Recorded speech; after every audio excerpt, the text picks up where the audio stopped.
মানবজাতি অপেক্ষা পছন্দ করে না, তবু তাকে অপেক্ষা করতে হয়। ভালোবাসার জন্য অপেক্ষা, ঘৃণার জন্য অপেক্ষা, মৃত্যুর জন্য অপেক্ষা, আবার মুক্তির জন্য অপেক্ষা। তোমার সুখের জন্য যদি তোমাকে ভুলে যেতে হয়, তাহলে আমি ভুলে যেতে রাজি। ভুলতে হয়তো কোনো দিনও পারবো না, তবে ভুলে থাকার অভিনয় করতে পারবো।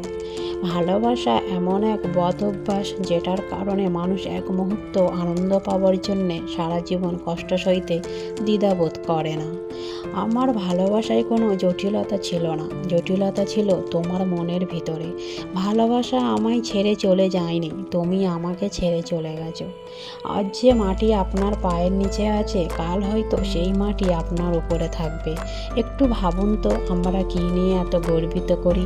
মানুষ কেন এত অহংকারী হয়? বলেছিলে পৃথিবীর সব কিছু বদলে গেলেও বদলাবে না তুমি। বকার মতো সেই কথাটা বিশ্বাস করেছিলাম আমি।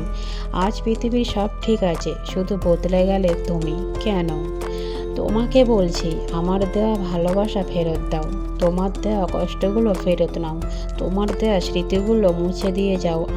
আমি মুক্তি চাই।